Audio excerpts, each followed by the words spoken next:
And Meg asks, why shouldn't I use eCQMs to satisfy the APP? Well, Meg, great question. Matches very well with the last.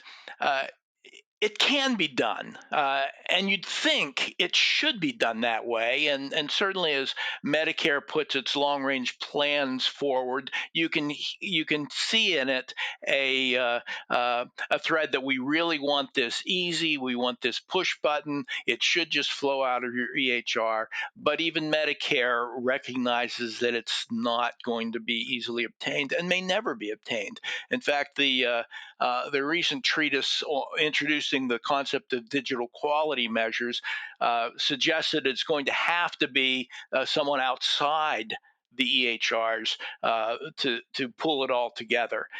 It just doesn't fit in an EHR business plan to be able to perform in the ways that your registry or independent eCQM vendor can perform. Many EHRs come with that capability of generating the eCQMs for quality reporting. But under real world conditions, eCQMs are not sustainable, scalable, or affordable. There's lots of failure points.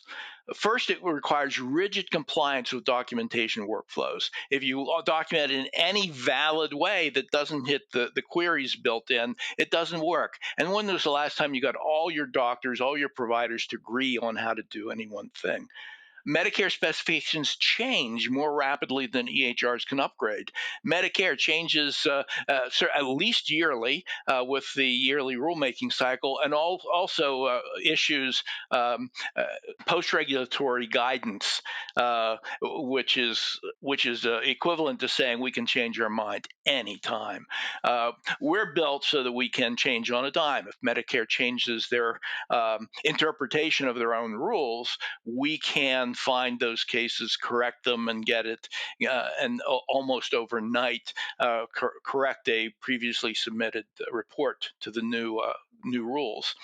The problems I've mentioned so far are applicable to a single instance of a reputable EHR. But the nightmare begins when you try to build an ACO in your community and you're trying to blend data from multiple EHRs. It compounds the problems. Each are bringing their problems to the data, and that's hard. Even if you can build an integrated data set, it's hard to get great data coming from each of your systems so that that's reliable and accurate. It's an expensive and lengthy process to pull all the ACO data into one central data set. And once you get there are new problems cropping up all the time, and there's maintenance to consider.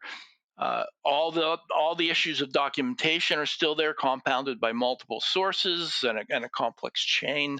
And if one link of your chain is not ONC certified, you really no longer have an eCQM compliant end-to-end solution to create certified output. So just a lot of problems. And then it's subject to failure as practices upgrade or change their EHRs, or new practices join the ACO with a different EHR. And again, even if it's the same EHR, different instances act in different ways, so it's not trivial to include them in the data set. So thanks, Meg. Great question. Sorry for the long answer. My experience has not been good watching eCQMs.